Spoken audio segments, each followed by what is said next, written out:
All right.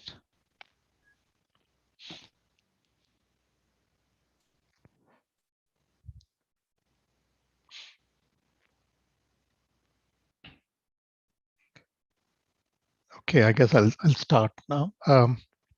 So thank you very much, everyone, for joining. Hopefully, it'll be worthwhile. And thank you again for joining us. Okay, all right. So I'm going to start share my slide. And by the way, if you see me looking left, that is because I have another screen where my slides are. So please. Okay, so I'm going to share my screen. Okay, so Venki, can you see the slides? Yes. Okay, all right. And if your voice is not clear, the slides are not moving, please do let me know. Okay, so thank you, everyone. And so this is the second talk of my of the thing. And so again, I'll repeat what some of the things which I said at the beginning of the first talk. So it's directed towards advanced PhD students and new PhDs starting out in inverse problems. The last slide will have references to some survey articles and books. Again, please, I'm weak in physics and applications. So if I give an explanation which sounds incorrect physically, please forgive me. It just meant to give you an indication of what's happening. Okay, so what we did in the previous lecture was study what I call an overdetermined problem. Okay, where we were trying to recover a function q of x, which depended on n variables, and our measured data was the response operator lambda q for the medium, which depended on 2n minus 1 variables. So when n is greater than 1, 2n minus 1 is greater than n. So it's an overdetermined problem, which means in some sense you have more data than you need to do the inversion. You should be able to do with less information. And that is why I was actually able to give you a proof in the last lecture of that one particular problem, because it's simple. Of course, everything is simple once it's been solved, but still it's simpler than some of the things I'm going to talk about in the second lecture. So the second lecture, this lecture here will be about a formally determined problem where the coefficient q will depend on n variables and the data lambda q won't be lambda q, it'll be something actually much less than lambda q. That'll depend also on n variables. Okay, so it'll be much less information than the previous problem. So the new problem is going to be much harder to solve. And again, so this is about the formally determined inverse problem. And again, the notation, this is the wave operator. Okay. Okay, so if you recall last time, what I had was, I had this medium and I had sources and receivers could be anywhere on the boundary, right? And you measured for time. And so you put a source here, you measure all around, you put a source here, you measure all around. And that was a lot of information, in fact, 2n minus 1 parameter information. So what I'm going to focus now in this case is, what if you have only a source located at a fixed point? That's it, one source. You're not allowed to move it. Instead of moving your sources everywhere and measuring everywhere, fixed source, measure all around. Okay, so that's really a dramatically less amount of information. Can you do that problem? Right? Can we study that problem? So this is sort of a similar formulation. This is the formulation in the frequency domain. And so this is I'm going to describe that formulation again physically, and then we'll have a mathematical representation. So you have a direction of a unit vector omega, okay? And you fix this direction. You say, I'm not going to change this now. So you send in a plane wave in this direction omega, and you have this acoustic medium, and your Q is supported inside this medium. It's uniform outside, so Q is 0 outside. So plane wave moves, nothing happens, then it comes and hits the medium. Okay, interacts with the medium, and there's some reflected wave, goes in all directions. Okay, and so you measure this goes in all directions. So you measure the far field pattern, far away.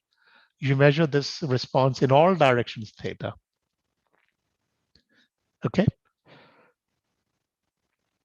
So let me just go back here. This is equivalent to having, not exactly equivalent, but similar to having just one fixed source corresponding to one fixed direction, receivers all around, measure all around. Okay. So incoming direction, far field pattern in all directions. Okay, now this is in the frequency domain. So you have the information for all frequencies. Okay, which is equivalent to having a source here, measure all around for a certain time interval. So you measure in a time interval or you have it for all frequencies. Okay, that's sort of the parallel. Single incoming wave corresponds to one point source. Measure far field data all around corresponds to having receivers all around. Okay, so you can see this is much less information than what we did in the first lecture. Okay, dramatically less. So here is the frequency domain mathematical formulation, just sort of vaguely. Okay, so you send in a plane wave, which means you send it in the frequency domain, e to the power I k x dot omega. Okay, this is a solution of the wave equation. If you look at the Fourier transform version of that, this is equivalent to, I'll write something equivalent to it in the time domain. So you send this incident plane wave, this is a solution of the Helmholtz equation, okay, which is the frequency domain version of the wave equation. Then it hits here and it interacts, and there will be some scattered wave.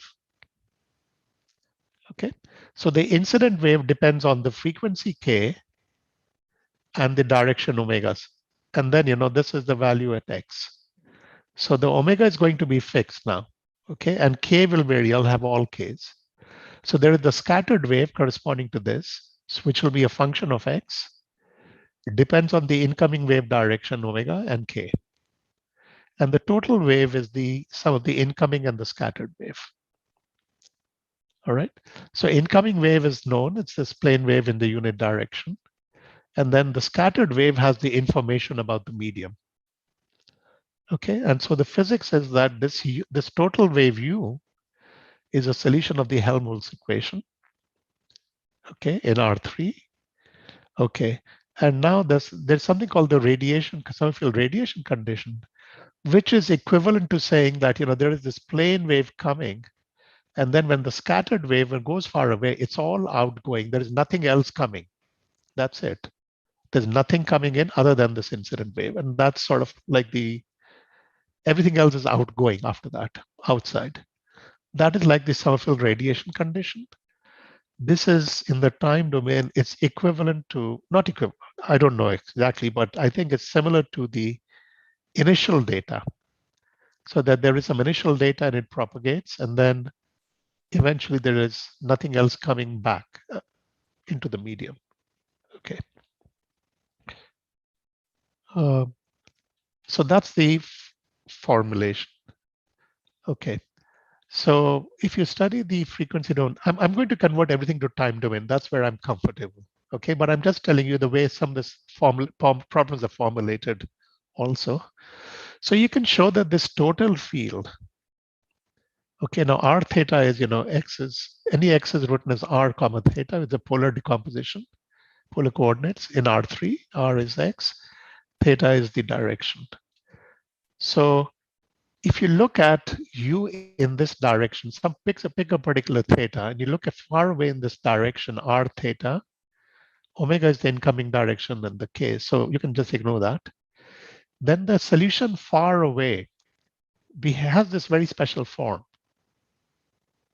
Okay, there is this, I think I made a mistake here. No, yeah, it's correct. Okay, there is this part which behaves like 1 over r, decays like 1 over r for r large.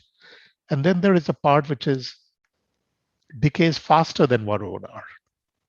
Okay, you can, as far away. Okay, so this is the part which decays faster than 1 over r. And this is the part which decays like 1 over r with the oscillatory term. So if you look in the direction theta, so this is the amplitude in the direction theta corresponding to an incoming wave omega and in frequency k. So this alpha function is called the far field data, the far field pattern. It's also called the scattering amplitude, various other names to it. So let's just go through this again. There are a lot of symbols going on here. So you send in a plane wave in the direction omega, interacts with the medium, and you're going to measure the far field pattern in a direction theta, and you're going to do it in all directions theta. So the incoming wave is this plane wave, e to the ik x dot omega, interacts, it results in what's called a scattered wave. Okay, so scattered wave at the point x. The omega k tells you, the incoming direction. You can ignore it, and k is the frequency. So the scattered wave at x, and then the total wave is the incoming and the scattered wave. And the total wave is a solution of the Helmholtz equation, which is like the wave equation with the q, but Fourier transform. And this u satisfies these. So it's the unique solution of this, the Summerfield radiation condition, which is like saying there's an initial condition. So then this should be u scattered. I forgot. So you can show that the u scattered actually has this form. Okay, the scattered wave has a part which decays as r goes to infinity. Decays faster than 1 over r. And then there is a part which behaves like 1 over r with an oscillatory term. And this is what you would notice in the far field. This is what you would measure in the far field, the alpha. Okay, so that is going to be my data, the far field pattern. Okay, so alpha theta is the far field pattern theta, and the omega represents the direction of the incoming wave, and k is the frequency. Okay, so the q of x is the acoustic property of the medium, and this is the far field pattern alpha theta k when you send in an incident wave in the direction omega. Okay, and I told you the dependence on omega, and theta is the direction for the outgoing thing. So this is the fixed angle scattering problem. You fix an omega, you have a single direction. That's it. You're not allowed to do more. You're given the far field pattern for all theta, meaning you measure in all directions, and you do it for all frequencies. Can you determine your Q? Okay, so this is what I'm saying. It's like having a single source, receivers all around, measure for all time or a finite time interval. That's the corresponding time domain. Well, loosely speaking, the corresponding time domain problem. Okay. And earlier we had allowed sources all around. That was in the first lecture, but here, single source, single direction. So this is the fixed angle scattering problem. There is something else called the backscattering problem, which is, suppose you send your incident wave in the direction omega, but instead of measuring in all directions, you just measure it right back in the direction minus omega. So you send in a plane wave in direction omega, measure it right back in the direction minus omega. Okay, so that's the backscattering, and you do it for all directions. Okay, so your incident wave is the direction omega. You measure it only in the backscattering direction minus omega for all frequencies.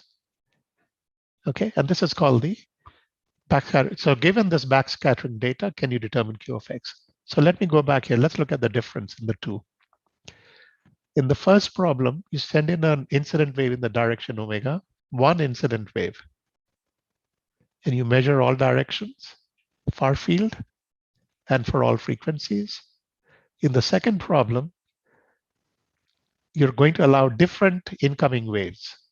So you send omega here, you send omega from there, you send omega there. But what is the difference is you measure only in the backscattering direction.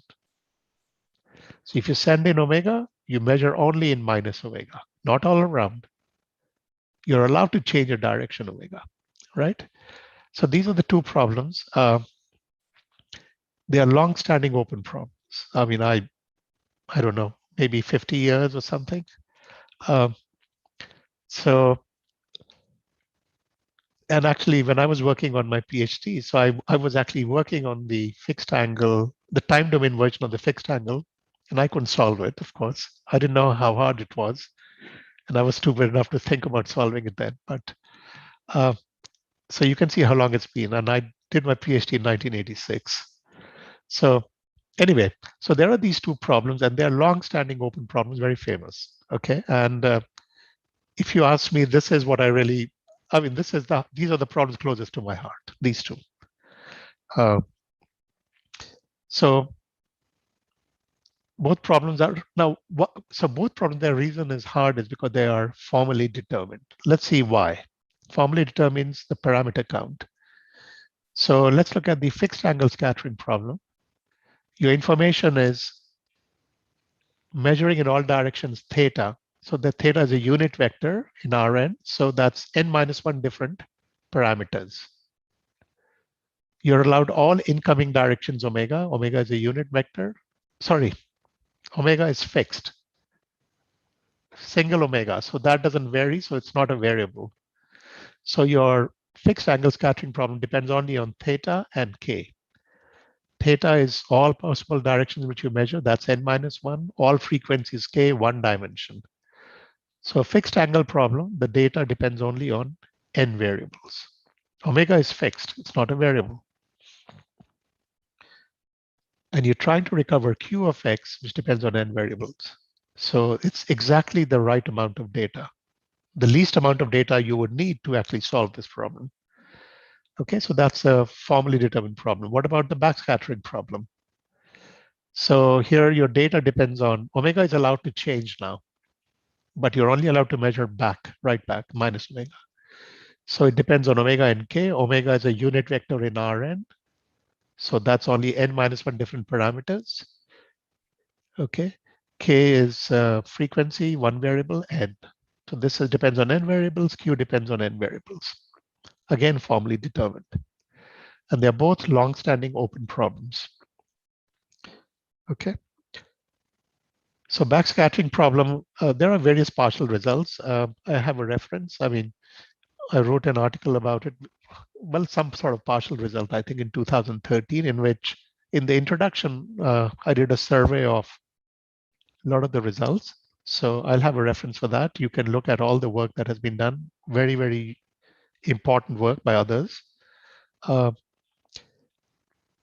the problem is really still wide open. In fact, actually, I mean, just to tell you as simple as this, for the backscattering problem, we don't even know that if there is no backscattering, is the potential just the zero? Like if there is nothing here, you send signal, it goes away. There's nothing backscattering, right? So the question is, suppose there is no backscatter. You don't measure anything in the backscattering for all frequencies. Can you tell me that Q is zero? That means it's just the standard wave operator. Even that question is open. Okay, forget about trying to distinguish two different Qs. We cannot even distinguish Q from zero from the backscattering problem. Okay, so that's completely open to anyone, give it a shot. Fixed angle scattering problem. So I've been working on it for a while, and I'm happy for myself, at least, that we have a result here. Not this problem. Instead of one directions, we need information from two directions. Okay, that's the difference. I can't still do the one direction problem, but you give me direction information from the omega and then the far field pattern from minus omega for all theta and k. That's the problem I and Mikko-san solved. Okay, this was 2 years ago, I think. Yeah, so there is, this problem is single direction problem is still open, but we did it with two directions. Backscattering problem, wide open. So this is what I was saying, fixed angle scattering problem. This problem with single omega is still open, but we did it with two omega. This is a paper with Mikko-san.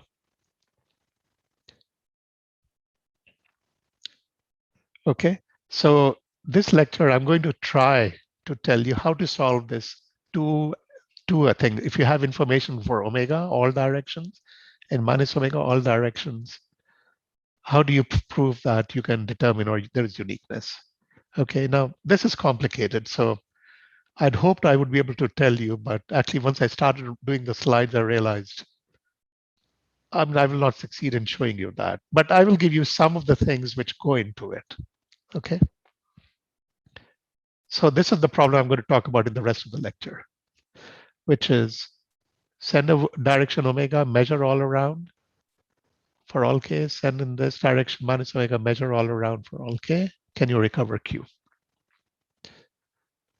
So I'm going to formulate this in the time domain. Okay. So if you send in from a direction omega and you measure in all directions, it's the same thing as actually measuring the signal, the scattered wave around the boundary. It's not trivial to prove this, it takes effort. Okay, and we proved that in our paper, that if you, then knowing the far field pattern for all direction theta for a single income wave is equivalent to knowing the scattered data on the boundary for all receivers. Okay, that's an equivalent problem in the time domain. So what is the formulation of the problem in the time domain? Because it's the time domain techniques which helped us solve this problem. So you fix omega. So uxt is the solution, that's the total wave, which solves the wave equation. And this is the incoming plane wave, right? I had that e to the power ik x dot omega. This is the Fourier transform or the inverse Fourier transform of the time. So this is the plane wave which comes in. Plane wave delta t minus x dot omega comes in, will hit the medium at time -1 and then interact, and things will go out, and you're going to measure on the receivers on the boundary. Okay. So as I said, measuring in all directions theta is the same thing as measuring this u on the boundary, on the receivers on the boundary. Okay, B is the unit ball here. You can have any domain. Nothing special about a ball. And you measure it for a certain time period, finite time period, minus infinity to t. Now this minus infinity is really not needed. Nothing happens until, see this plane wave, it comes in, the way I've set up the time, it will hit this medium at time -1. So really, you will start getting information on the receivers only from -1 onwards, time -1. So you can also put like delta B times -1 to t. So it's a finite time interval problem. Okay, so U is the solution of the wave equation with the Q. So this is the way that Q plays a role in interacts with U. And this is the incoming source, the plane wave coming in. Okay, and you measure U all around. And the question is, can you recover Q? Okay, so the first step is, so U is actually a distribution. It's not a proper function, it's distribution. But it's very hard to, in general, work with distributions. But this is the first step in this, that you can show that when you send in a plane wave, okay, when you send in a plane wave, this U of xt looks like delta of t minus x dot omega, right? That's what it looks like until it hits the medium. But once it hits the medium, there is a scattered wave. This is this part, U of xt ht minus, this is the Heaviside function, okay? So this is the scattered wave. So the scattered wave is this function U, and it only is there for t greater than or x dot omega. In xt space, this is the plane. So this U actually is only there above this plane. Okay, below this plane, just capital U is just its delta function, which is really saying until you hit the medium, your U looks like just like the delta function. After you hit the medium, then the scattered wave comes. Okay, so the total wave is this delta function, incoming wave, which does not depend on Q. There's nothing in Q, plus the scattered wave. This is where the information is. The U has the scattered wave information, the little u. And the little u just sits above this plane. Ignore the cylinder for the moment. The cylinder has some other role here. So this u is sitting above, supported above the inclined plane. And this u is a smooth function. I'm assuming that my q is smooth. Okay, This thing is a distribution. U times Heaviside is a distribution, but you're just looking at the function U above the plane. That's a smooth function. So this is how, I don't have to deal with distributions after that. I just work with the smooth function U. Okay, because that's what the scattered wave is. And what is U? U is the solution of the wave equation above this plane. It's what is called a Gursa problem. So U satisfies the wave equation with a Q above the plane, and U has a boundary condition, what is called a Gursa condition on this characteristic plane. U on this plane, U of x dot omega, forget this omega. Omega this corresponds to the incoming direction. This omega you can drop. It's fixed. So what is the value of U on this inclined plane? If you look at any point x dot omega, then the value is actually the integral of Q on a line. That's what this is, on a line parallel to omega. A 45-degree line in space and time in the direction omega horizontally. That's what this is. Okay, and then U is 0 for t less than -1. So knowing U on the boundary is equivalent, knowing capital U on the boundary all around is equivalent to knowing little u on the boundary of this cylinder above this plane. Okay, this is a scattered wave. You measure the scattered wave on the boundary of this domain. Okay, on the cylinder. That's why I drew the cylinder. Okay, this part is very critical here. This thing here, this relation. So the thing is, when you send in a plane wave, you have to send in an impulsive plane wave, like a delta function. Okay, you have to excite all the frequencies. If you send in, I'm talking so-called physics here now. If you send in a plane wave which does not have all the frequencies, meaning it's not a delta function but a smooth function, then you're not exciting all frequencies. You will not have enough information. You need information for all cases, something which excites all frequencies. That's why you need to use a delta function here as a source, or a Heaviside function. And a consequence of using this delta function is this expansion, and that the U is related to Q on this inclined plane. This is critical. And this only happens because I'm using a delta function source. That the U is related to Q on this plane, and that's the relation. This is going to be critical for us to solve the problem. So you say, well, if U is already related to Q, then you just solve this integral. What's the difficulty? Right? There's no difficulty here. But the point I want to make is the following.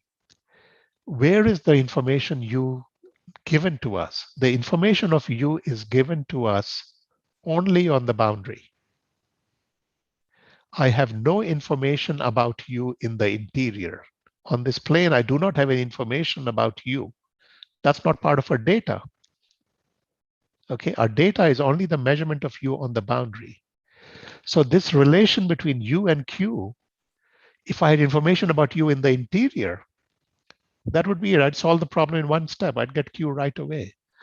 But the important thing is I do not have information about U in the interior. Even though there is a relation between U and Q, I do not know Q.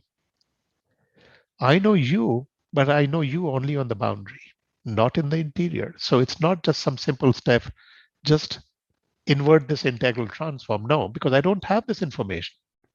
I do not have U in the interior. I do not have this integral in the interior. So I cannot just invert this.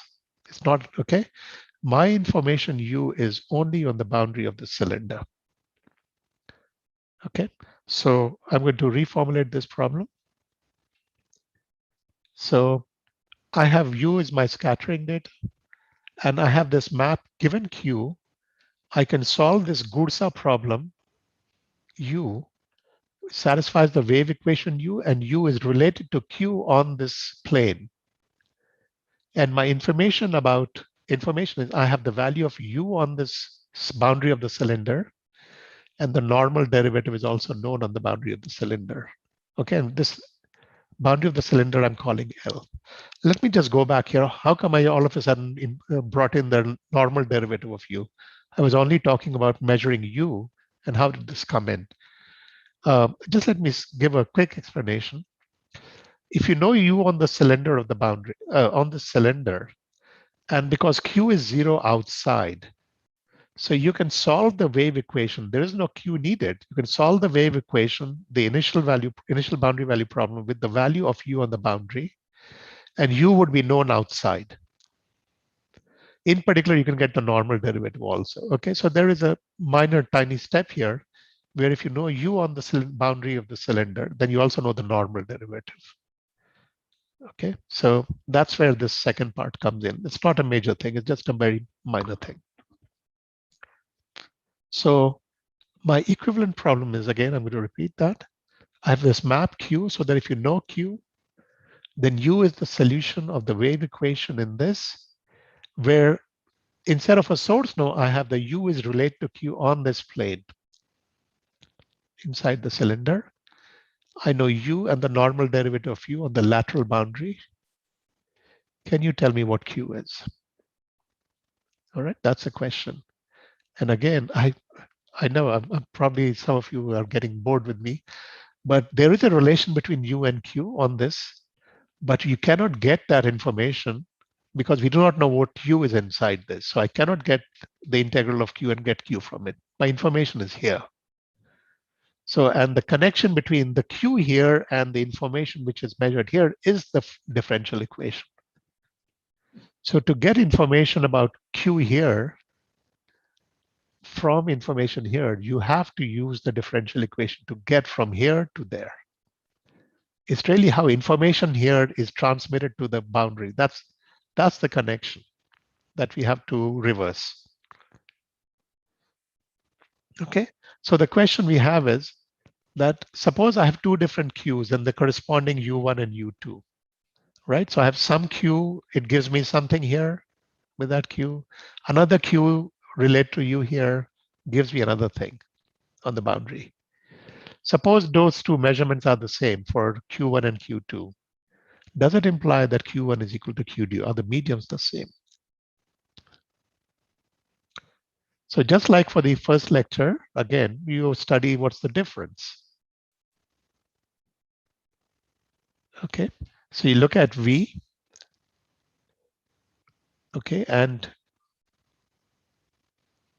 so let's look at the difference of V. So if you take the difference of the two PDEs, you get Q1 and U1, and Q2 and U2 take the difference, you will get an equation like this. This is just like what we did for the previous problem. So far, it's very similar. Okay, so box plus Q1, the difference is Q1 minus Q2. It's Q2 minus Q1 actually times U2. Okay, and this is happening here. And the value of V on this, which is the difference of the two U's, will be the difference of the two Q's, Q1 minus Q2 integral. That's what it is here. Okay, so that's what the difference satisfies. And what is our information? Our information is that FQ1 is equal to FQ2, which means U1 and U2, the normal derivatives, match up on the boundary. U1 is equal to U2 on the boundary, and the normal derivative is equal to on the boundary, right? That's the data. So when you look at the difference, V is the difference. So that means the difference of U1 and U2 on the boundary is 0, and the difference of the normal derivatives is 0. So that is the extra information. So V is the solution of this PDE here, Q1 minus Q2 times U2. V on this is the difference of the two Qs related. You're given that V and the normal derivative of V are 0 on the boundary. Show that Q1 equals Q2. That's the problem. That's it. Okay. So let me see if I have another picture here. Okay. So this is the problem, really. This is our fixed angle scattering problem. Is really just this. I have a function V which satisfies the wave equation box plus Q1V equal to Q1 minus Q2 times some function U2. It will not matter what this U2 is. I will not use this U2. It's some function, doesn't matter what. Okay, and V is related to the difference of Qs on this inclined plane. You know that V and the normal derivative are 0 on the boundary. Show that Q1 equals Q2. Basically, you have to show that Q1 and Q1 equals Q2, then everything will be 0. So basically, V is 0 on the boundary, normal derivative is 0 on the boundary. Show that V is 0 inside. Okay. Oh, you say, oh, that's easy. Normal derivative is 0 on the boundary side. But notice that the wave equation here has an inhomogeneous right-hand side. This is not 0. This is something non-zero here, perhaps. So just having 0 Cauchy data, but non-zero right-hand side does not imply the solution will be 0. That's going to be very rare, in fact. Right? So you can see that it's not a unique continuation problem, if you know what I mean by that, right? It's more trickier than that, because I'm working with, I have 0 Neumann data on the boundary, but the PDE is inhomogeneous. Okay, so I have to show Q1 equals Q2, and the only thing which is making me think that it might even be feasible is that the V is related to Q1 minus Q2 here, and Q1 minus Q2 shows up on the right-hand side also. Okay, so this is the only thing which gives me hope that so here is the model problem. This is really the problem, actually. You can forget everything I said before. This is it.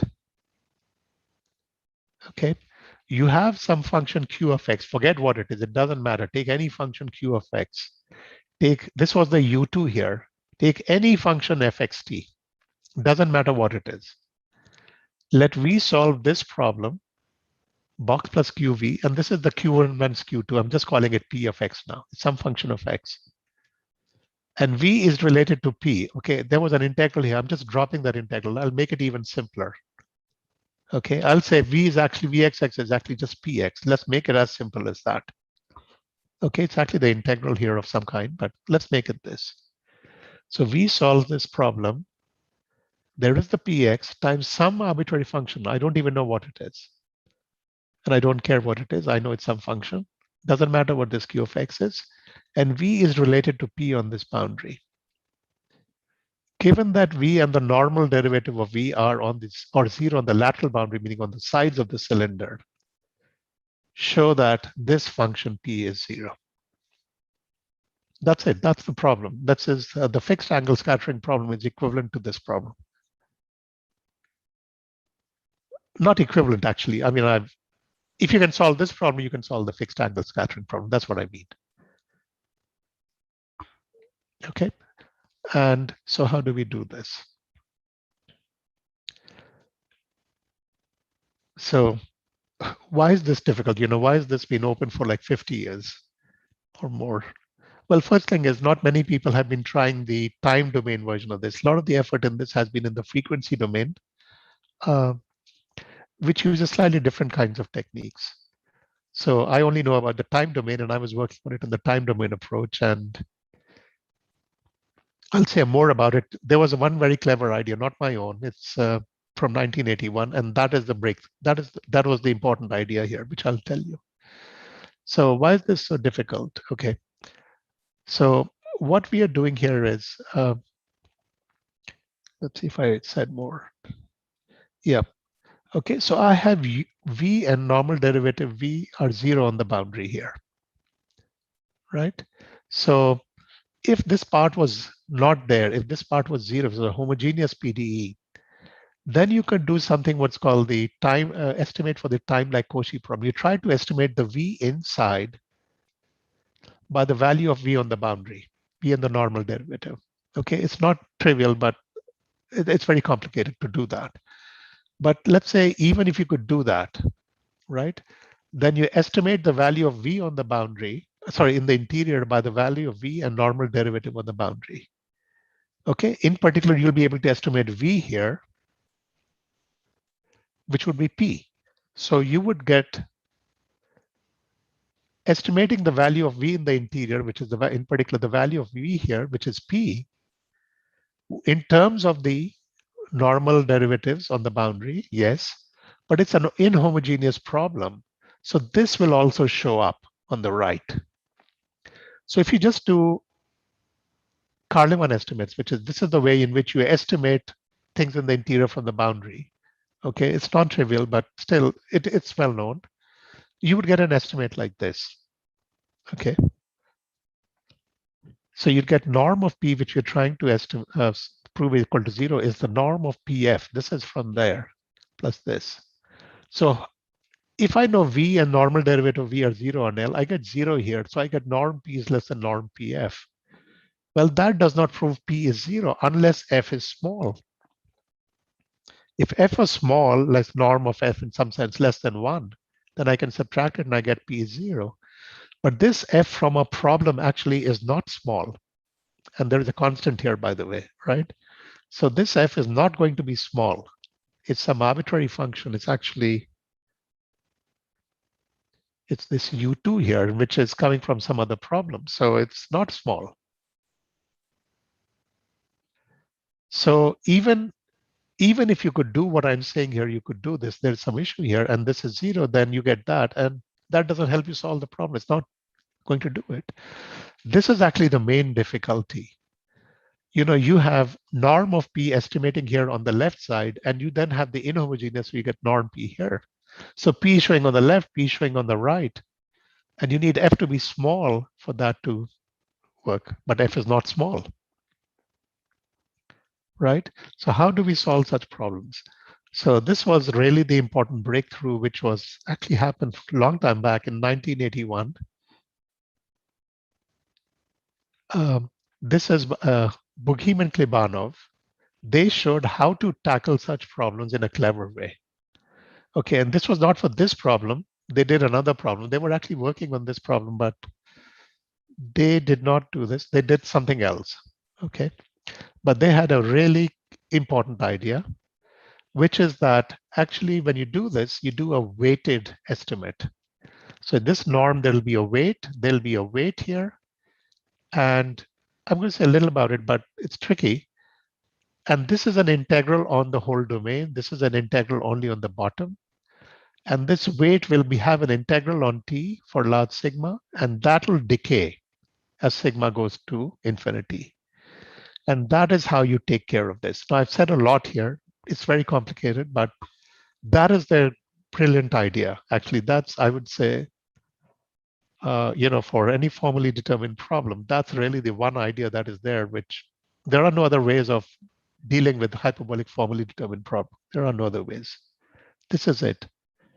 And it's a brilliant idea. This was done in 1981. I knew about this for a long time, but actually I still didn't quite know how to do this. And I and Miko, we figured out you needed the second solution, and then you can make it work. So anyway, so what I'm going to try to tell you is a little bit about this. What is a Carleman estimate? So let me go back. I said this very quickly here. So what is the Bokim-Klebanov idea? Is that when you do this estimate, these Carleman estimates, it comes with a weight. So these norms are actually not the standard norm, but they are weighted norms. There's a weight phi, a function phi of xt. There'll be a function phi of, and there'll be a parameter sigma. Okay. And the weight here, this is an integral on space and time, and this is an integral only on x. Okay. And so this, when this integration happens on time, there is a parameter sigma, and the weight phi is a decreasing function of time. Okay. And that is what, and so for sigma large, that will make this part smaller than that. And this, of course, will be 0 because this is our data. That'll be 0. And that is what how they did it. Okay, so there are a lot of pieces to this, but that is the idea. Use weighted Carleman estimates with a large sigma, and your weight phi should be decreasing as time increases. It should be largest here on this plane and should decrease. And that is what makes this work.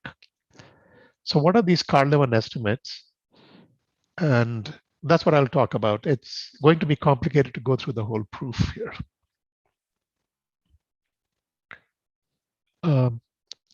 So, okay, yeah. So as I said, the Bokim-Klebanov idea was I was reading about it as a graduate student.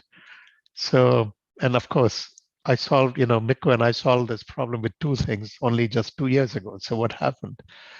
Um, well, we did not realize until recently that what you need is the second solution, and you need the second solution. To get this estimate, actually, it doesn't work out with one function. You cannot do this. Even this thing which I'm showing you, you need to extend this v down in a sort of a continuous way. And the second solution that we construct, we flip it, from the minus omega, we flip it and put it down. And the minus omega thing matches up with the plus omega thing on this. So we get a problem on the whole cylinder. And then you can do this kind of estimate. And then there are some other important ideas here. Then you'll do this Bugim-Klebanov method. So we need to take the Bugim-Klebanov idea and attach to it a second solution which goes at the bottom.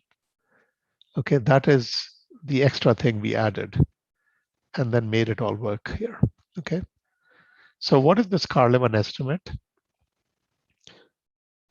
here, and how does it arise? So Carleman estimates are actually quite old. I don't remember the history, but they're named after Carleman, who was studying elliptic problems for, again, I vaguely know this only, I think for systems of elliptic PDEs.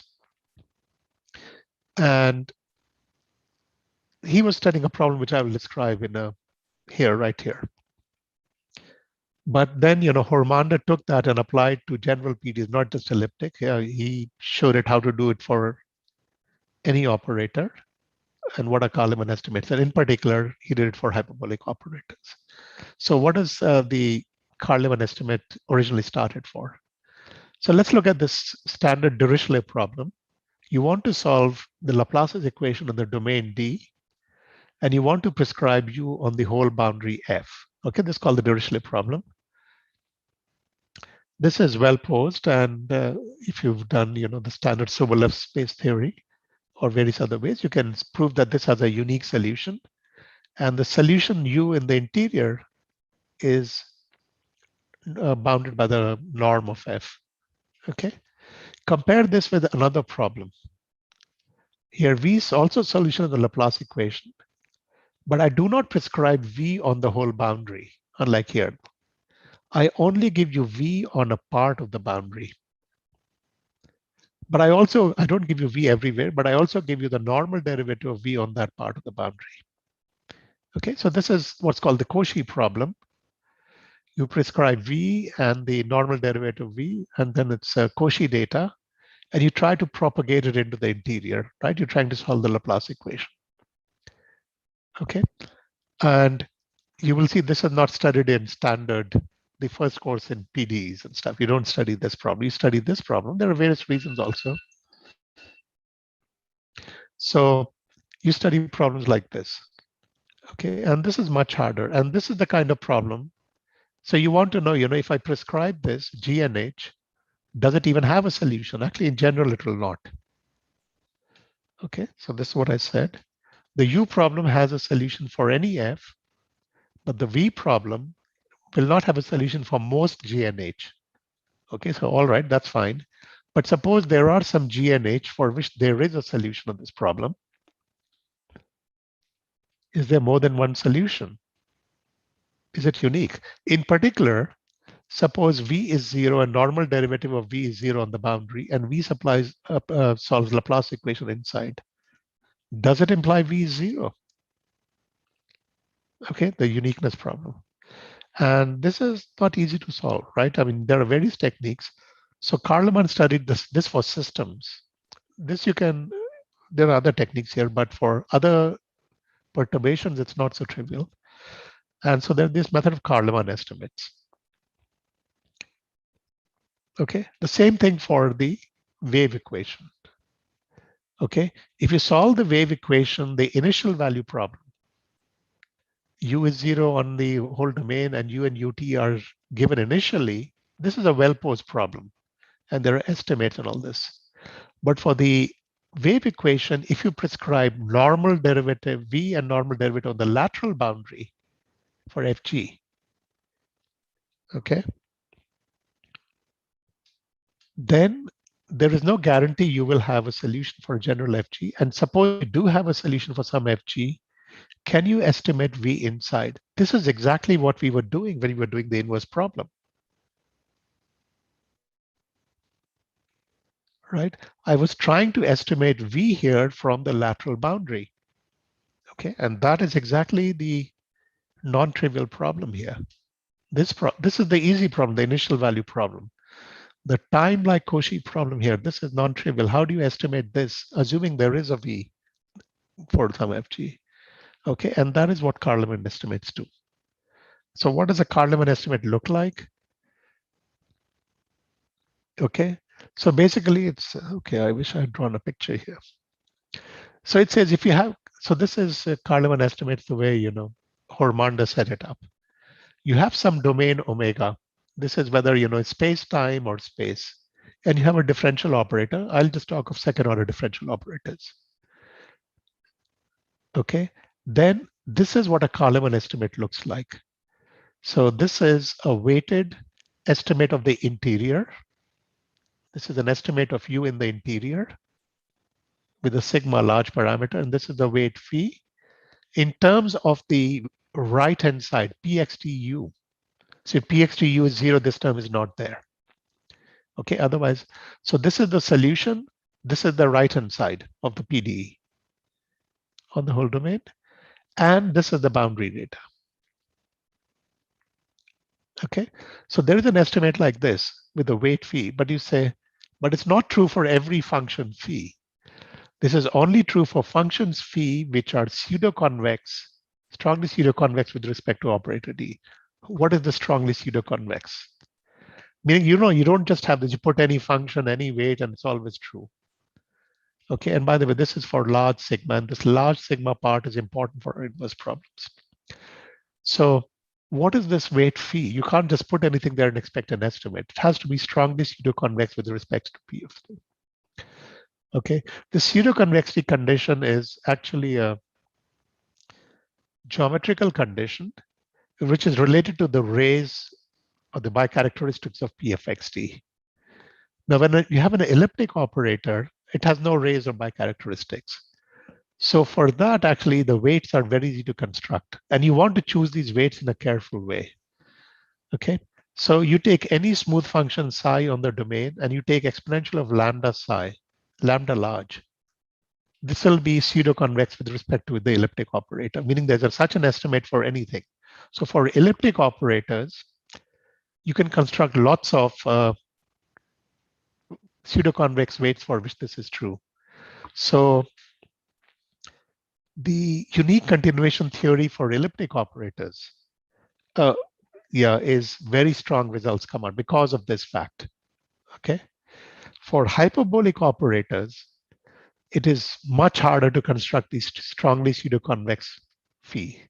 Okay, so our case is the hyperbolic operator box plus q, much more complicated to construct the phi. There are some, but for the inverse problem, you need to choose special phis, and the construction of phi, or the condition on phi, is related to the rays of P of xt. For the wave operator, of course, the rays are the 45-degree lines. So there is some condition on phi for which such estimates hold. Okay, so, and that's why this is actually, the Carl-Lemon estimates are actually very interesting for hyperbolic operators, because there are far fewer of these, and so the time like Cauchy problem is more difficult. Unlike the elliptic case.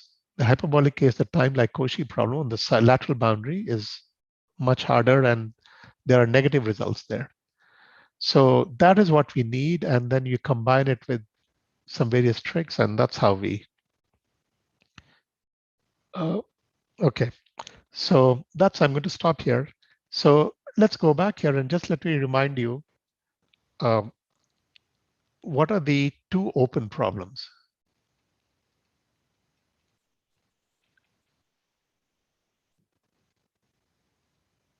Yep, this is it. The two open problems are single incoming wave, measure in all directions.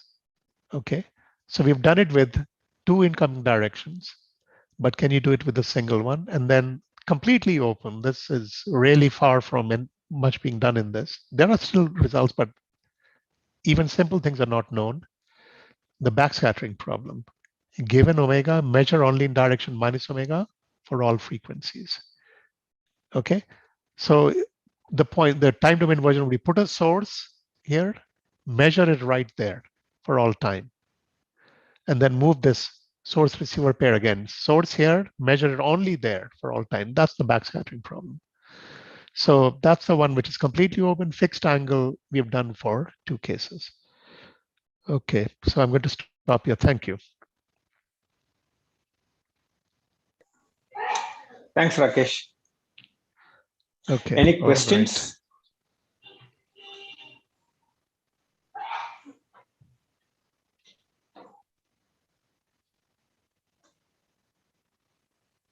So actually, Rakesh, in the chat box, Tuhin has sent a message, sent a question. So I can read it if you want. So the new cylindrical domain. Okay.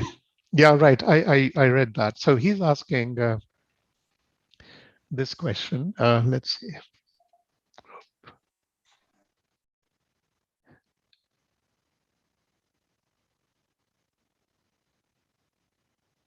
Right. So you have this kind of domain here. So the question is that, can you find a pseudo-convex phi for the wave operator? So now there are many of phi, but the important thing is you want a phi which is large on this plane and then decreases with time. So I think that's what Tuhin's question was. So can you find a phi which is strongly pseudo-convex, which is large on this and decreases with time? And yeah, that's one of the things we did in the paper with Mikko. It's related to that t squared minus x squared, but you have to do some things with it. T squared minus, x squared minus ct squared. But you have to modify it a little bit because of this plane wave thing. Yeah, so you're right. That's one of the questions that has to be addressed. And we addressed that in the paper. Any other questions? So as I said, there'll be references here, and once you get the slides, they'll all be there. Let's see. In fact, I can just put it up so you can see. Okay, so the backscattering problem, I mean, we have one result, but there are many other results known. And this paper, if you go there, there's a survey in the beginning, a long introduction, log survey. You can read that. Fixed angle scattering problem, there's also some earlier work. If you read our introduction to our paper, it's all there. If you want to know what is the Bugim-Plivanov method, which I was raving about, which I think is brilliant, it's now, of course, you can find it in a book by Viktor Isakov, Inverse Problems of PDEs. Go and look in the sections 8.2. That's an introduction. There is a whole book by Bella Sued and Yamamoto, which covers this in great detail. And by the way, I've only been talking about constant speed wave operators. They actually go and do for Riemannian metrics and stuff. Okay, they talk about Columnar estimates for that. If you want to study Columnar estimates, you will find them in the book by Isakov again, section 3.2.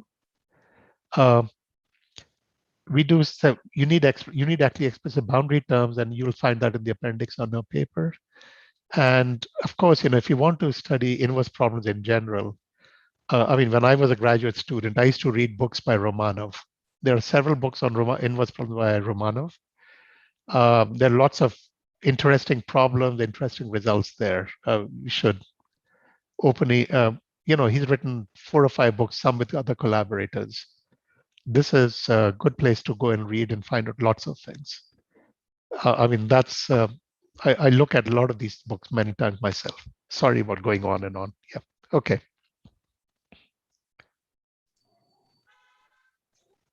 Yeah, thanks, Rakesh. Any other questions?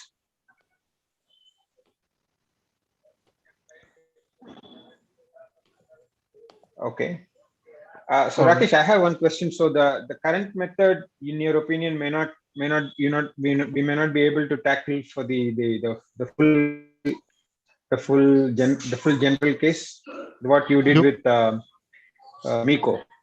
Meaning just do it for a The single current one. technology may not help. No, I think it will Yes. do. There is, we used a certain weight, but then I think maybe, I don't know. If I knew how to do it, I would have done it. But I think using two different weights for the single thing might do it, but I'm not sure. But the backscattering problem, the techniques we are using will not work. Backscattering is a completely different kind of problem.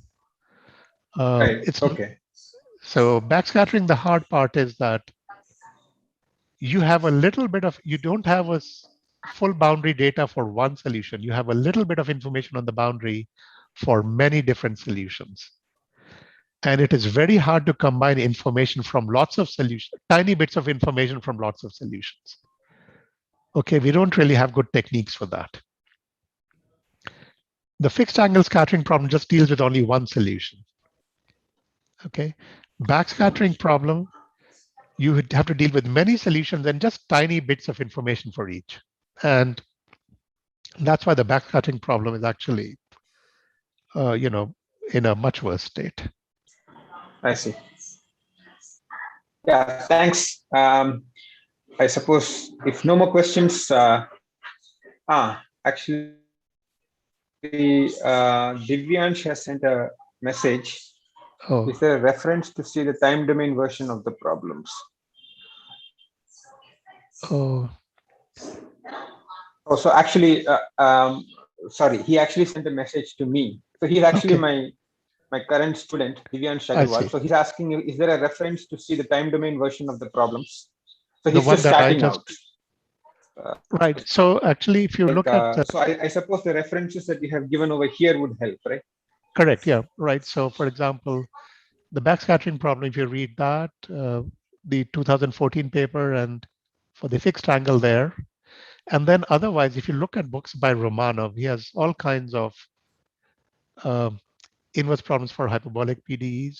And then, of course, the book by Viktor Isakov also is also a good starting point. So I would say, these four things. So these, there'd be good starting points, depending on what you're interested. Of course, Venki, you know all these things, so you can certainly tell him. Okay. Yeah, thanks, Rakesh. Thank you, everyone. Really, thank All you right. for, okay. Thank you very Bye-bye. much, Rakesh.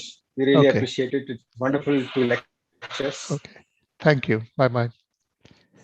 Okay, all right. See you. Yeah, I suppose time to say bye, and we'll catch up later. Okay. All right. All right. Yeah. Bye-bye. Bye.